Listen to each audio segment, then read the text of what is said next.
Media में बहुत है ईश्वर नहीं है। अगर ये कोई वैज्ञानिक स्टेटमेंट दे दे कि ईश्वर नहीं है तो मीडिया की सुर्खियां बन जाता है, और कोई वैज्ञानिक कह दे ईश्वर है तो उसकी चर्चा नहीं होती। मैं आज किसी वैज्ञानिक को प्रमाण के रूप में प्रस्तुत नहीं करूंगा। आइंस्टीन मानते हैं इसलिए ईश्वर है, ये मुझे स्वीकार नहीं। स्टीफन हॉकिंस ईश्वर को नहीं मानते हैं इसलिए ईश्वर का इनकार भी नहीं। कोई माने अथवा नहीं माने उसकी चर्चा हम यहां नहीं करेंगे। हम ये चर्चा करें नहीं मानने वाले किन तर्कों को दे रहा है, और ऋषियों के भी प्रमाण नहीं दूंगा। मैंने सोचा था कि बहुत भीड़ होगी, 3 पत्रिकाओं में विज्ञापन प्रकाशित हुआ, 3500 मेल हुए, भारत के हर विश्वविद्यालय IIT IIM एम्स को भेजा। तब सोचा था कि जो ईश्वर नहीं ऐसा बोलने वाले वैज्ञानिक हैं, तथाकथित समाज सेवी हैं, मीडिया वाले हैं, 260 तो मीडिया वालों को भेजा, टीवी और अखबार वालों को। लेकिन परिणाम आप देख रहे हैं कि उनमें से एक भी नहीं आया। इसका मतलब केवल मंच पर कहने से ईश्वर असिद्ध नहीं होगा, संवाद करना चाहिए। मैंने वो पुस्तक पढ़ी ग्रांड डिजाइन, डॉक्टर साहब ने बहुत अच्छा उसका सारांश सुबह बताया था। स्टीफन हॉकिंस को मैं कुछ मानता था, लेकिन इस पुस्तक को पढ़कर के मुझे लगा, क्षमा करें, मुझे लगा कि स्टीफन हॉकिंस का दिमाग अब काम नहीं कर रहा है। कैसे नहीं कर रहा है बताऊंगा आपको। स्टीफन हॉकिंस ने अपनी पुस्तक the briefer history of the time में लिखा है बिग बैंग के विषय में। ये बता दें आपको कि स्टीफन हॉकिंस बदल रहे हैं, कुछ बदले हैं। उसी स्थान पर खड़ा हूं जहां 2004 में था। प्रोफेसर बसंत जी ने मेरी पुस्तक को देखा है, उसमें बेंगलोर में वर्ल्ड कांग्रेस ऑन वैदिक साइंसेज में 320 वक्ताओं में केवल मैं ही था जिसने बिग बैंग थ्योरी का खंडन किया था।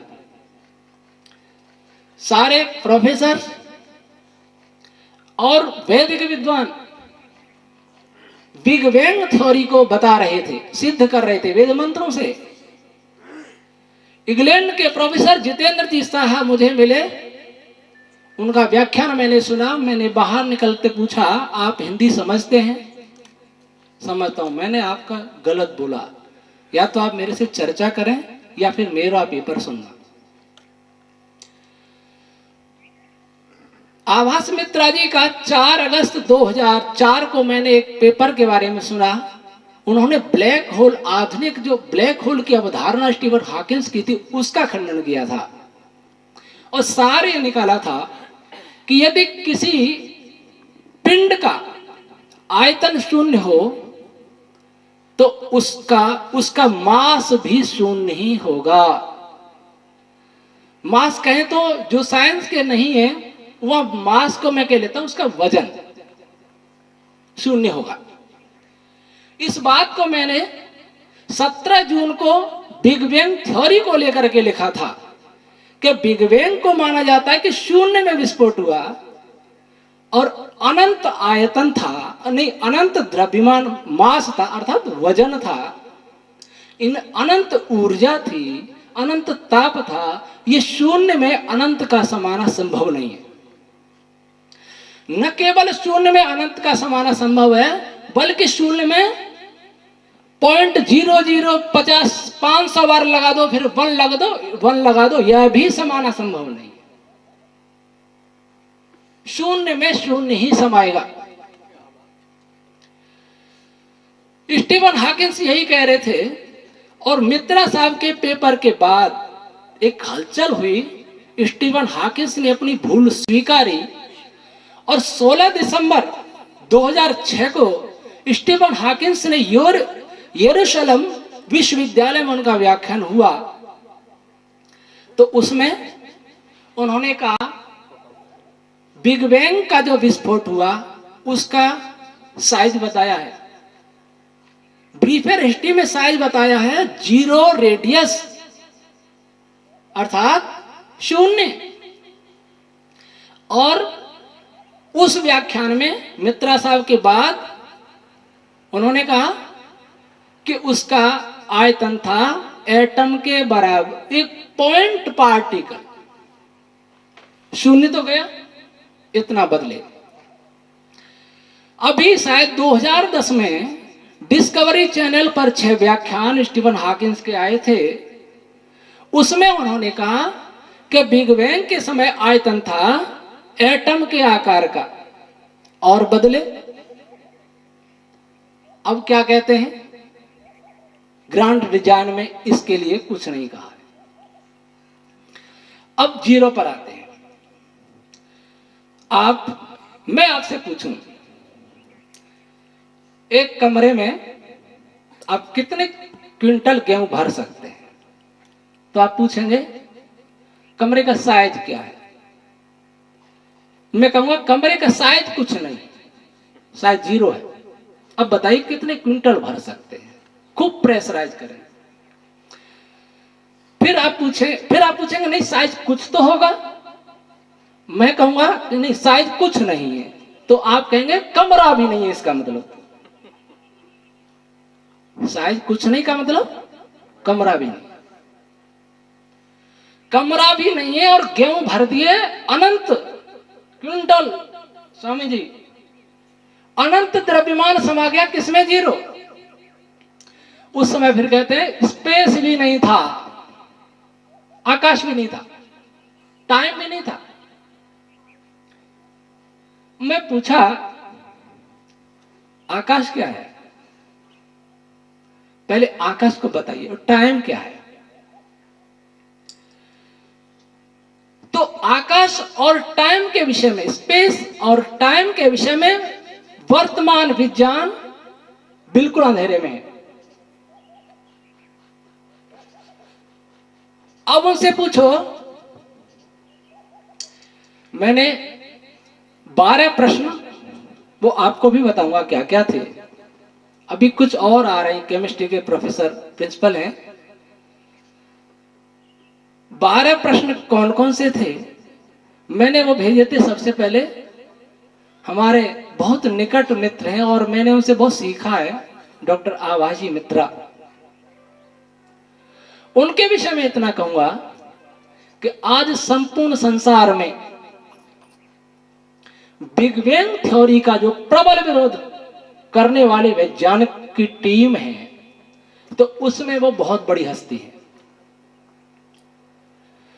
वैज्ञानिकों में पद का कोई महत्व नहीं होता, कौन किस बड़ी संस्था का हेड है। हेड तो पढ़ता ही नहीं असल में, उसको मैनेजमेंट में ही बहुत सारा समय लगता है। ये मित्रा साहब कहते हैं हेड पढ़ते ही नहीं है, बजट बढ़ाते रहते हैं, बजट जुटाना पड़ता है, देखनी पड़ती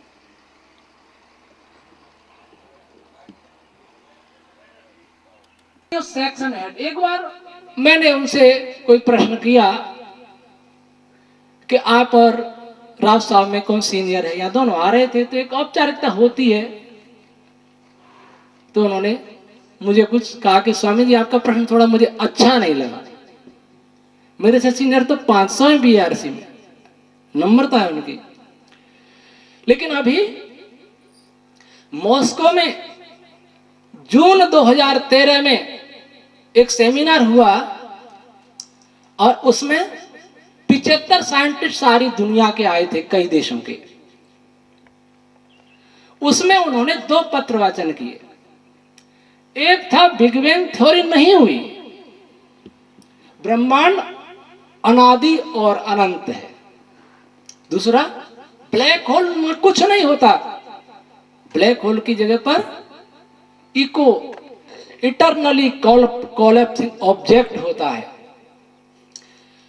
और 75 वैज्ञानिक, 75 या 70 उन वैज्ञानिकों में जो सबसे अच्छा पेपर लगता है उसका इंटरव्यू लेते हैं आयोजक। सेमिनार में इंटरव्यू उसी का लिया जाएगा जिससे ज्यादा प्रभावित होंगे आयोजक। 2 का होगा तो 2 को ले लेंगे, 4 का होगा 4 का। आपको आश्चर्य होगा कि जून में जो इंटरव्यू, जो सेमिनार में इंटरव्यू लिया, पूरे दुनिया के वैज्ञानिकों में आभास मित्रा ही ऐसे थे जिनका इंटरव्यू आयोजकों ने लिया। इससे मित्रा साहब का स्तर हम सब लोगों को समझ में आता है, और मुझे गर्व है कि वो 2004 से हमारे मित्र हैं, क्योंकि उन्होंने भी जीरो में इनफाइनाइट नहीं रह सकता, मैंने भी यही कहा जीरो में इनफाइनाइट नहीं रह सकता, इसलिए हम दोनों समान विचार हैं। लेकिन मैं ये नहीं मानता कि ब्रह्मांड अनादि है, इसकी बाद में बात करूंगा। तो अब कहते हैं कि अब उनसे पूछो, अच्छा ये बताइए बिग बैंग जब हुआ, महाविस्फोट हुआ, तो उससे पहले क्या था? तो क्या कहते हैं, ये सामान्य आदमी नहीं कहता, स्टीफन हॉकिंस भी ये कहते हैं कि ये मत पूछो, ये प्रश्न बेकार है, क्योंकि उससे पहले तो टाइम ही नहीं था, तो प्रश्न ही बेकार है। हम पूछें कि उसका साइज क्या था, तो कहते ये भी मत पूछो, उस समय स्पेस ही नहीं था, तो साइज क्या था? तब क्या था? इस पर मित्रा साहब ने कमेंट किया है कि ये शरारतपूर्ण उत्तर है, फिलोसॉफिकल उत्तर है। मैंने जो 12 प्रश्न किए हैं उसमें एक प्रश्न यह भी है, और मैंने अपना कमेंट किया है। मित्रा साहब का कमेंट उसमें है जो उन्होंने मॉस्को में पढ़ा जून में, और मेरा कमेंट मैंने फरवरी में लगभग भेजे थे 4 प्रश्न। तो मैंने कहा कि ये मत पूछो कि उससे पहले क्या था, क्योंकि उस समय टाइम नहीं था, ये बिग बैंग थ्योरी वालों की दादागिरी है।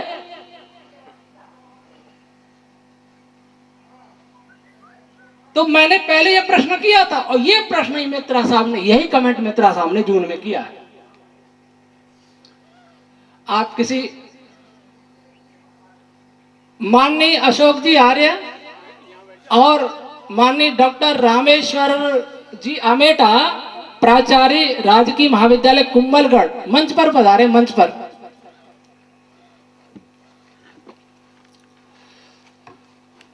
तो स्पेस, अब उनसे यहां पूछो बिग बैंग हुआ, चलिए शून्य में हो गया,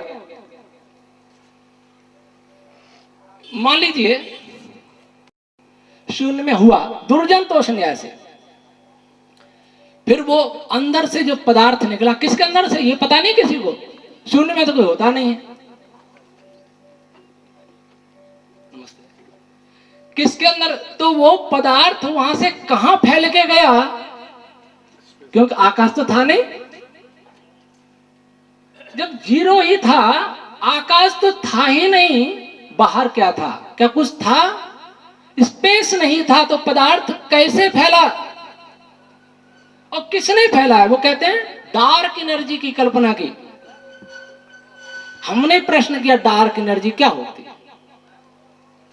अच्छा, डार्क एनर्जी से फैला, ठीक है, मान लीजिए डार्क एनर्जी कहां थी, वो भी शून्य में समाई थी कि बाहर थी? डार्क एनर्जी को मानते रिपल्सिव फोर्स, रिपल्सिव एनर्जी, वो प्रतिकर्षित करती है। अगर डार्क एनर्जी वैसे जीरो है, लेकिन मैं मान लेता हूं इसमें विस्फोट, अगर इसके बाहर रिपल्सिव फोर्स लगाए, प्रतिकर्षण बल, तो ये विस्फोट होगा ही नहीं। इधर से दबाएंगे, इधर से दबाएंगे, बैलेंस हो जाएगा, इधर से दबाएंगे, इधर से दबाएंगे, बैलेंस हो जाएगा। अगर आकर्षण बल हो, इधर से खींचेंगे, इधर से खींचेंगे, विस्फोट हो सकता है, इधर से खींचेंगे, विस्फोट हो सकता है, लेकिन रिपल्सिव फोर्स कभी भी बाहर से विस्फोट नहीं कर सकता। अब कहीं डार्क एनर्जी भी जीरो के भीतर घुसी हुई थी, तो बताइए, पहले तो जीरो में नहीं रह सकती, हम पहले ही बता चुके। लेकिन मान लीजिए जीरो नहीं, कुछ पॉइंट पार्टिकल स्टीफन हॉकिंस कह रहे, फिर एटम के साइज का कह रहे, वो वही था, तो डार्क एनर्जी उसके भीतर थी, भीतर विस्फोट हो सकता है, लेकिन भीतर थी तो विस्फोट पहले से क्यों नहीं हुआ? वो बंधाई कैसे गया, बंधाई कैसे रहा?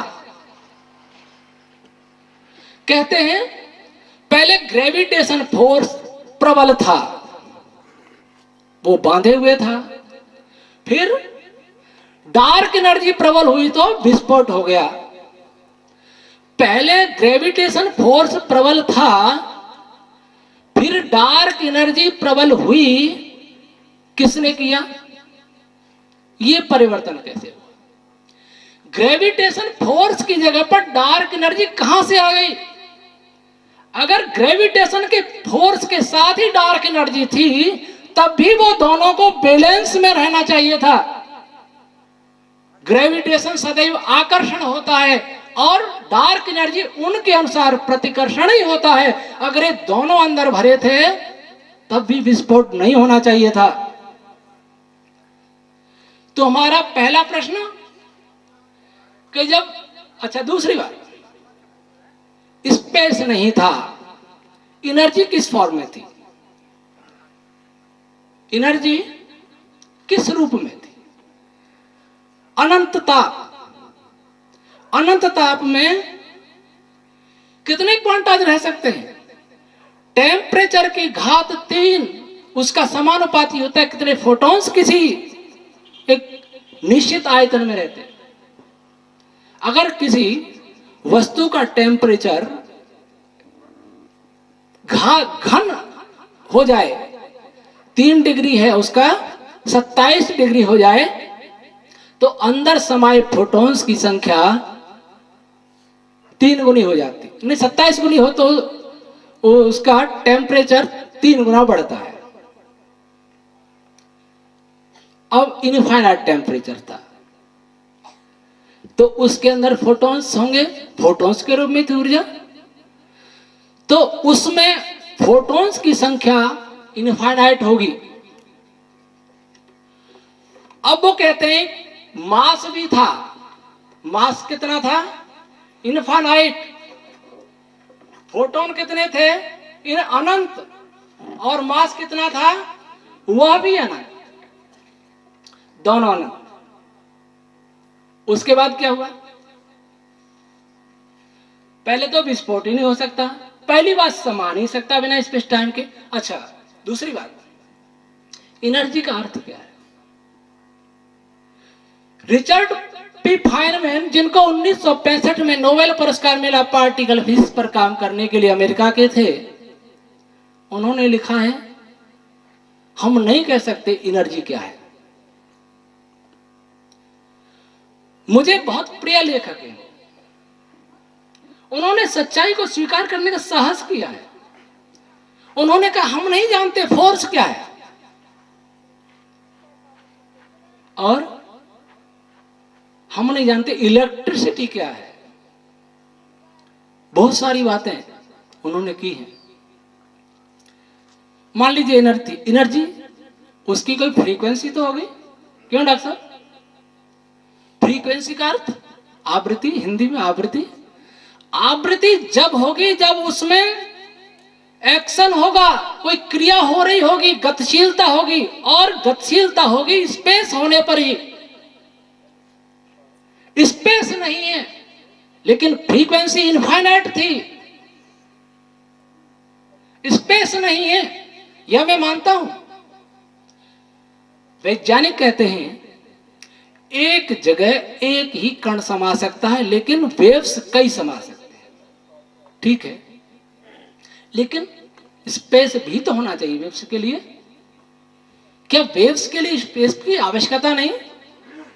मैंने प्रोफेसर मंडल साहब के, एन के मंडल, जो Tata institute of fundamental research में प्रोफेसर हैं और इंडिया के न्यूट्रॉन ऑब्जर्वेटरी के हेड हैं, उनसे भी पूछा, प्रोफेसर ए आर राव से भी पूछा, भंडारी साहब जो भारत के बहुत बड़े गृह वैज्ञानिक हैं, उनसे भी बात हुई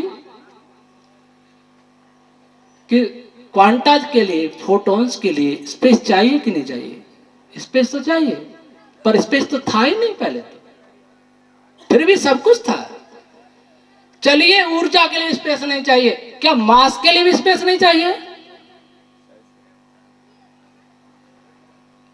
कोई उत्तर नहीं है। जब स्पेस नहीं था तो ये कैसे आई? फिर मैं इसको हिलाता हूं, अगर इसको चारों ओर से पैक कर दिया जाए तो आप हिला सकेंगे इसको? अगर स्पेस नहीं है तो नहीं हिलेगा। हिलाने गति के लिए स्थान चाहिए।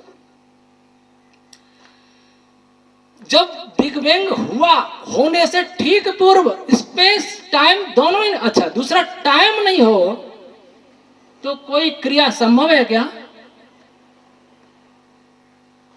तब भी संभव नहीं। स्पेस भी नहीं था, टाइम भी नहीं था, इसका मतलब कोई क्रिया भी नहीं थी, कोई गतिशीलता नहीं थी, तो विस्फोट कैसे हुआ?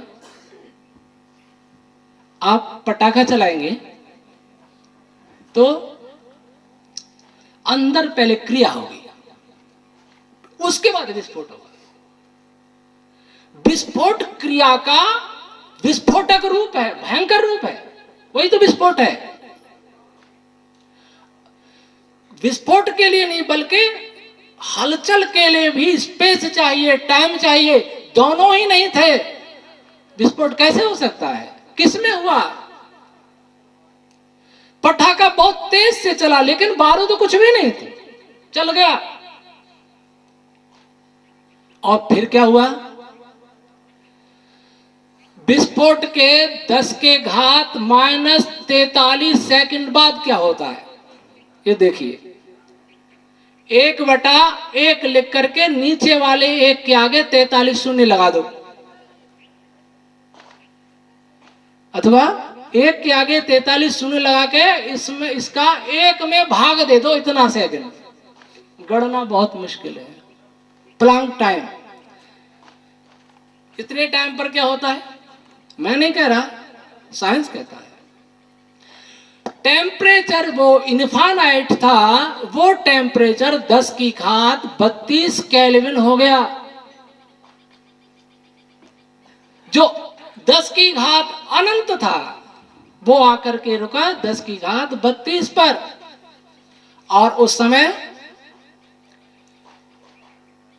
मैं प्रमाण इसलिए नहीं दे रहा, सारा लिखा हुआ है, बहुत टाइम ले जाए, लिख के लाए। आप पूछें कहां लिखा है तो मेरे पास सब मेरे पास है कॉपी में। ये कहां लिखा हुआ है?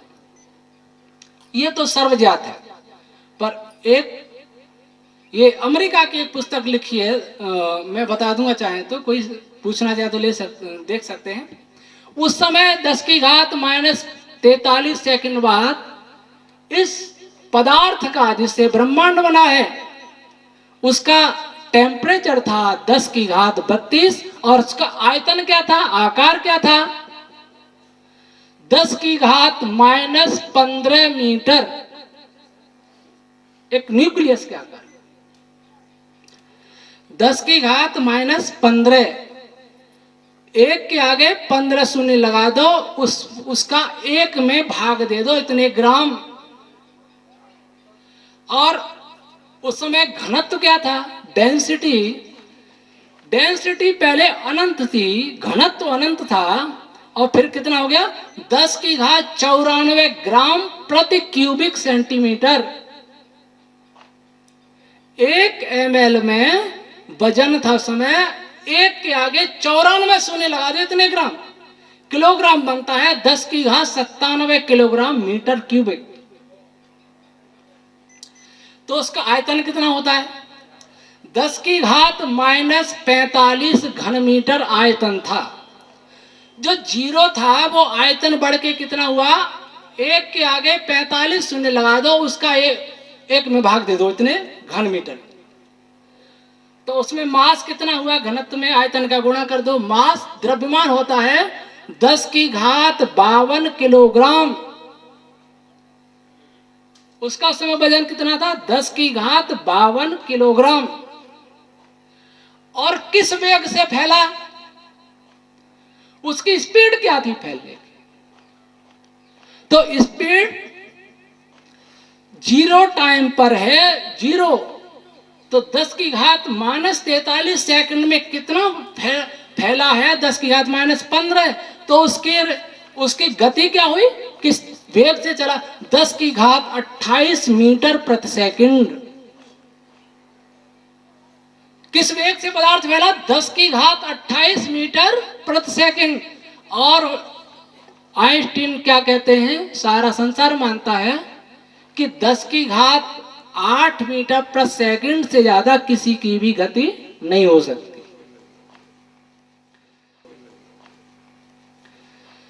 प्रकाश वेग से गति से कोई भी पदार्थ नहीं चल सकता, तो ये प्रकाश वेग से 10⁻20 गुना तेज कैसे पदार्थ निकला? इसके उत्तर में येल विश्वविद्यालय यूएसए के एस्ट्रोनॉमी एस्ट्रोफिजिक्स के प्रोफेसर जॉन ग्रिविन ने लिखा है कि इस वेग से तो नहीं फैल सकता, परंतु फैला इसलिए पदार्थ नहीं फैला बल्कि स्पेस ही फैला। स्पेस ही, जैसे एक चद्दर पर एक चींटी चल रही है, कीड़ी चल रही है, और कीड़ी चल रही है धीरे धीरे। आपने क्या किया, चद्दर ही फैला दी तेज से, तो कीड़ी उछल के दूर गिर गई। चद्दर की गति तेज हो सकती है, कीड़ी की गति तेज नहीं हो सकती, मान लिया। इसका मतलब स्पेस कोई चद्दर के समान है जिसको किसी ने फैलाया है, एक बात सिद्ध हुई। दूसरी बात, स्पेस की गति आइंस्टीन के रिलेटिविटी सिद्धांत के प्रतिकूल भी है, दूसरी बात। तीसरी बात, स्पेस ही फैल रहा है, और वैज्ञानिक ये भी कहते हैं कि गैलेक्सियां दूर भाग रही हैं। यह भ्रम कहां से हुआ, ये भ्रम कहां से हुआ ये भी बताऊंगा। गैलेक्सियां दूर भाग रही है, किस वेग से भाग रही है? प्रकाश गति से भी तेज भाग रही है, क्योंकि गैलेक्सियां असल में नहीं चल रही, वो चद्दर फैल रही है तेजी से, वो आकाश फैल रहा है। तो आकाश फैलेगा तो इसके भीतर के अणु परमाणुओं के बीच का आकाश भी फैलेगा। मेरे आपके नाड़ी, रस, रक्त, अस्थि, मज्जा सब फैलेंगे। एटम का साइज बदल गया होता, इलेक्ट्रॉन का साइज बदल गया होता, क्वार्क के मॉडल फेल हो जाता, सब फैल के बिखर जाते, लेकिन ऐसा नहीं हुआ। एटम का साइज, जब से एटम बना है, शायद जहां तक मेरा अनुमान है 3 मिनट में एटम अथवा न्यूक्लियस बन गया था, उनके अनुसार, हमारे अनुसार नहीं, बिग बैंग के अनुसार। तो 3 मिनट बाद जो एटम बना था, इलेक्ट्रॉन बना था, प्रोटॉन बना था, उनका जो उस समय साइज था वह आज भी वही साइज है। अगर गैलेक्सियां स्पेस के फैलने से बहुत तेज भाग के दूर हो सकती हैं, तो एटम के इलेक्ट्रॉन भी भाग करके दूर हो सकते हैं, बिखर सकते हैं। और अगर नहीं बिखरेंगे तो एटम का स्वरूप बदल जाएगा, उसके गुण बदल जाएंगे, इलेक्ट्रॉन इलेक्ट्रॉन नहीं रहेगा, चाहे उनके बीच में कितना ही प्रबल बल हो। आज संसार में सबसे बड़ा जो बल माना जाता है, स्ट्रॉन्ग फोर्स, वो 2 क्वार्कों के बीच में जो फोर्स है सबसे बड़ा माना जाता है। अलग करने के लिए 16 क्विंटल वजन की जरूरत है। क्वार्क होता कितना है?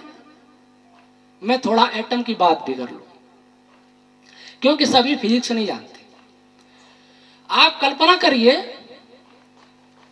कि हमारे बाल की नोक आप देखिए किसी बड़े लेंस से तो कितनी छोटी दिखेगी। अगर मान लीजिए इस बाल की नोक 1 मिलीमीटर का 100वां हिस्सा हो, शायद इतना ही होगा, 1 मिलीमीटर का 100वां हिस्सा, 1 मीटर का 1,00,000वां हिस्सा। तो इस बाल की नोक पर 10 अरब लोग, और हम बाल की नोक के बराबर होते मनुष्य, तो सारी दुनिया के 7 अरब लोग बाल की नोक पर बैठ करके ये सत्संग कर सकते थे। इतना छोटा होता है एटम, और उस एटम का 10 खरम्मा हिस्सा लगभग न्यूक्लियस होता है, और उस न्यूक्लियस का इसका कोई साइज नहीं दिया उसका क्वार्क का, पर हम ये मान लें कि उस न्यूक्लियस से भी कई गुना छोटा क्वार्क होता है, और उन दो क्वार्क को खींचने के लिए 16 क्विंटल वजन चाहिए, कितना भी चाहिए। लेकिन जब उनके बीच में स्पेस तो है, ब्रह्मांड में कोई भी ऐसे कण नहीं हो सकते जिनके बीच में स्पेस नहीं होगा, और स्पेस है और स्पेस फैलेगा तो क्वार्क भी बिखर के अलग हो गए होते, प्रोटॉन और न्यूट्रॉनों का, मीजॉन्स का अस्तित्व नहीं रहता। लेकिन आज है। तो गैलेक्सियां फैल रही हैं, ये भ्रम कैसे हुआ? आइंस्टीन इस बात को नहीं मानते थे, लेकिन एडविन हबल ने देखा, अमेरिका के एक वैज्ञानिक थे। जैसे आप देखेंगे एक गाड़ी तेजी से आ रही है,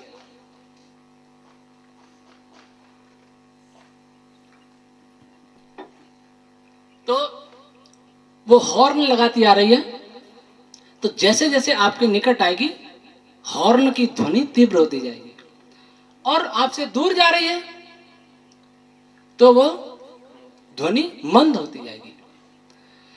वैसे उन्होंने देखा कि गैलेक्सियों से आने वाला प्रकाश है, उसकी आवृत्ति कम होती जा रही है।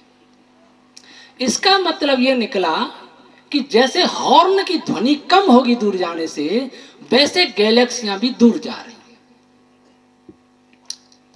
और इस कल्पना से, इस प्रयोग से, इस कारण मैं कहता हूं कि हर प्रयोग क्या कहना चाहता है, यह साइंस को गहराई से विचार करना चाहिए।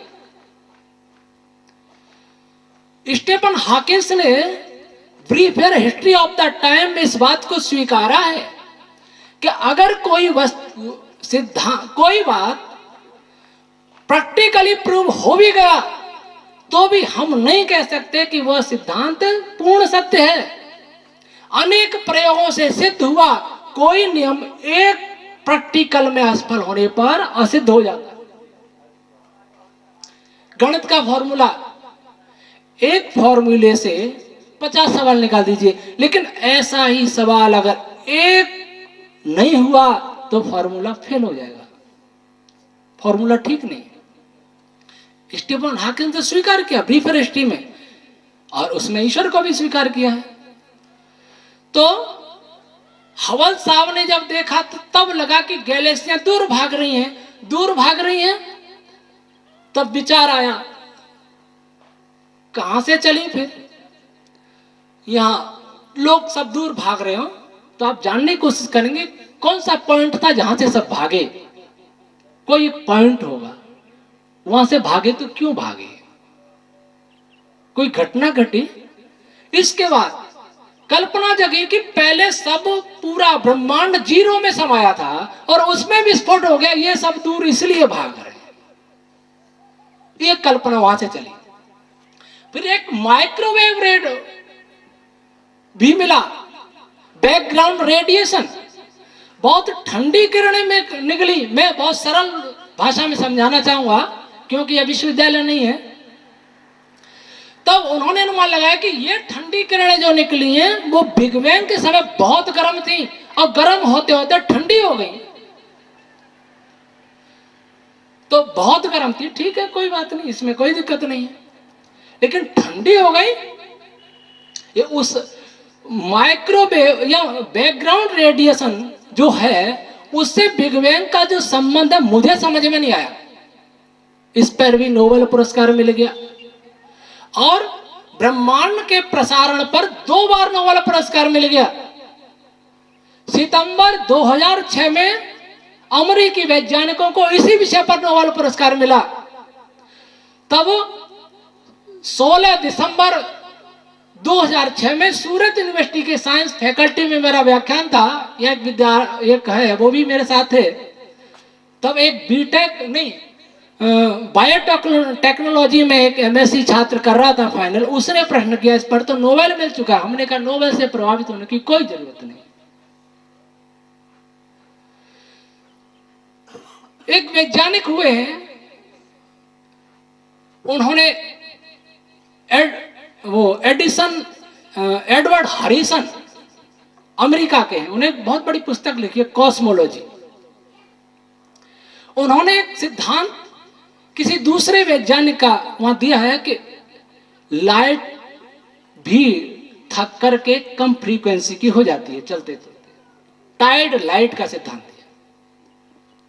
उन्होंने कहा कि एडविन हबल को जो दिखाई दे रहा है कि फ्रीक्वेंसी कम हो रही है, लाइट कमजोर हो रही है, इसका कारण लाइट स्वयं चल करके थक जाती है, उसकी ऊर्जा कम हो जाती है।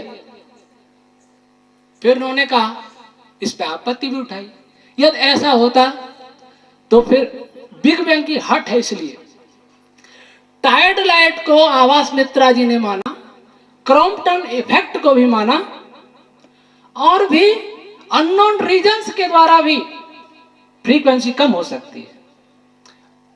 और जहां तक मेरा व्यक्तिगत मत है, कोई भी ऊर्जा उसका क्षरण होता ही है।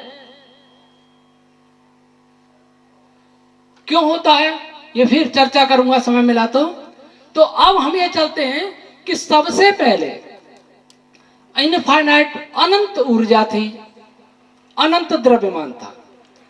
10⁻³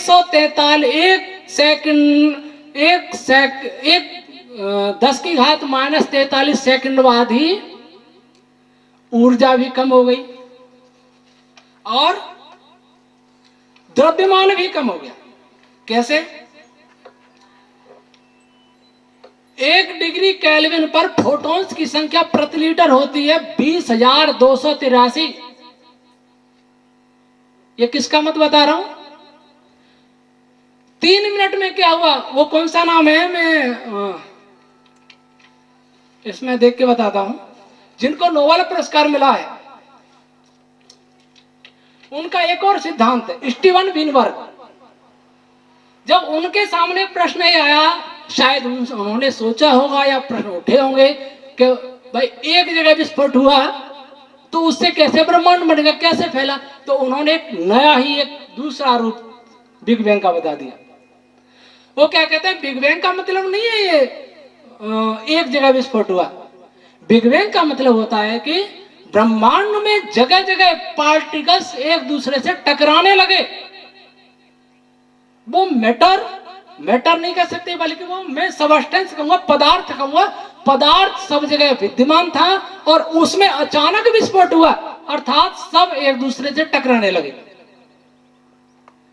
स्टीवन विनबर्ग को 1979 में नोबेल पुरस्कार मिला था। अब इनका मत देखिए, उन्होंने लिखा 3 मिनट में क्या हुआ, पहले 3 मिनट में। तो एक तो बिग बैंग जिसको सारी दुनिया मानती है, जीरो में हुआ और स्पेस टाइम नहीं था, ये कह रहे सब जगह था, उसमें विस्फोट हुआ, इसका मतलब सब जगह था तो स्पेस था। फिर बिग बैंग थ्योरी वाले ऐसा क्यों कहते हैं, स्पेस नहीं था?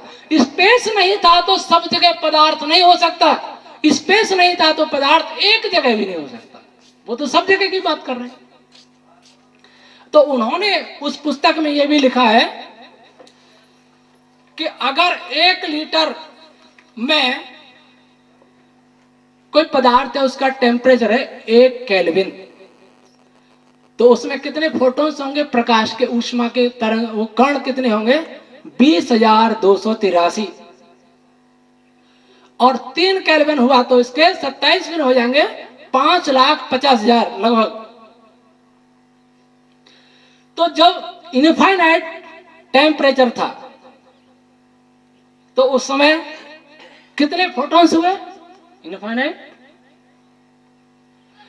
10⁻43 सेकंड बाद टेम्परेचर हुआ 10⁻32, तो फोटॉन्स कितने हुए 20,283 गुणा 10⁻32 का क्यूब, अर्थात 20,283 गुणा 10⁻96 प्रति लीटर, ये घनत्व हुआ।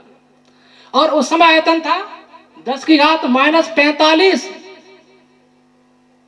और अर्थात 10⁻42 लीटर। तो कुल कितने फोटॉन्स हुए 10⁻43 सेकंड में? 20,283 गुणा 10⁻54 फोटॉन्स। जीरो टाइम में फोटॉन्स थे अनंत, और 10⁻43 में सेकंड में 10⁻54, 20,283 गुणा। अच्छा, और मास कितना हमने अभी पीछे निकाला था, मास कितना हुआ था उस समय? 10⁻52 किलोग्राम, 10⁻52 किलोग्राम। और इस समय ब्रह्मांड का कितना मास है मालूम? रेजनिक हेरिडे ने अपनी पुस्तक में लिखा है, इस समय सारे ब्रह्मांड का मास अर्थात वजन 10⁻53 किलोग्राम। तो पहले ऊर्जा भी कम हुई, 10 अनंत से 10⁻54 फोटॉन्स हो गए, अनंत से तो कम हुए ना। मास भी कम हो गया, मास था अनंत, मास रह गया 10⁻52। द्रव्य, ऊर्जा और मैटर, एनर्जी मैटर दोनों तो कंजर्व रहने चाहिए, दोनों का संरक्षण तो साइंस मानता है। एनर्जी मास में बदल सकती है, मास एनर्जी में बदल सकते हैं, टोटल वही रहेगा। ये संरक्षण का सिद्धांत कहां गया? पहले दोनों ही अनंत थे और फिर बाद में दोनों ही अनंत से बहुत कम हो गए। और यह भी लिखा है, आर्थर बेजर ने, इंग्लैंड का वैज्ञानिक है, कॉन्सेप्ट ऑफ मॉडर्न फिजिक्स, के एनर्जी कैसे बनी? पूर्व की नहीं, पार्टिकल एंटी पार्टिकल दोनों के संयोग से बहुत सारा मैटर एनर्जी में बदलता गया, ये भी कहा। इसका मतलब पहले मास ज्यादा था, वो मास एनर्जी में कन्वर्ट हुआ, एनर्जी कम थी, एनर्जी बढ़नी चाहिए थी, लेकिन एनर्जी भी घटी और मास भी बढ़ा। अगर मास घटता तो एनर्जी बढ़ती, और एनर्जी घटती तो मास बढ़ता, या तो दोनों ही बढ़ रहे हैं। होना तो ये चाहिए था उनके हिसाब से, अगर पार्टिकल एंटी पार्टिकल मिलने से एनर्जी बन रही है और शेष जो मैटर बचा है उससे ये संसार बना है, ये भी कहते हैं। तो शेष बचे से मैटर बना, तो एनर्जी तो कितनी ही और बढ़ जानी चाहिए थी, मास कम होना चाहिए था, लेकिन मास भी बढ़ रहा है, एनर्जी भी बढ़ रही है, एनर्जी कम हो रही है। यहां संरक्षण का सिद्धांत खत्म हुआ। यह बात अलग है कि हम मैटर और एनर्जी का संरक्षण न मान करके तीसरी बात कहें, मैं तो उनकी बात कर रहा हूं। इस समय ब्रह्मांड का मास है इस समय 10⁻53 किलोग्राम। एक अनुमान हम कर सकते हैं कि इस समय इस ब्रह्मांड में बेरियंस की संख्या होगी 10⁻83। आप कहेंगे कैसे? एक इलेक्ट्रॉन का मास होता है 10⁻−31 और प्रोटॉन का होता है 1837 गुना ज्यादा। म्यूजन्स वगैरह सब मिला करके बेरियंस होता है, म्यूजन्स इलेक्ट्रॉन की तो बात ही नहीं है, हम बेरियंस की बात कर रहे हैं। तो हमने एक राउंड फिगर में माना है कि 10⁻30 मान लो एक बेरियंस का मास, तो 10⁻83 बेरियंस होंगे पूरे ब्रह्मांड में। तो और फिर वैज्ञानिक ये भी कहते हैं कि बेरियंस और फोटॉन्स में अनुपात क्या है? 1:10⁹। तो वर्तमान में कुल फोटॉन्स लगभग हुए 10⁻92। तो एनर्जी बढ़ी, वहां बढ़ी, फिर घटी और फिर बढ़ी, और मास भी बढ़ा। तो साइंस क्या हुआ? अगर माने कि स्पेस नहीं बढ़ रहा था, मैटर बढ़ रहा था, तो क्या होना चाहिए? 10⁻43 में सेकंड बाद इस सारे ब्रह्मांड का पदार्थ का वजन मतलब मास 10⁸ किलोग्राम ही होना चाहिए था। लेकिन वैसा वो भी नहीं मानते, और हम तो खैर क्या मानते हैं वो अलग बात है। तो बिग बैंग थ्योरी कहीं से भी इसकी पुष्टि नहीं होती।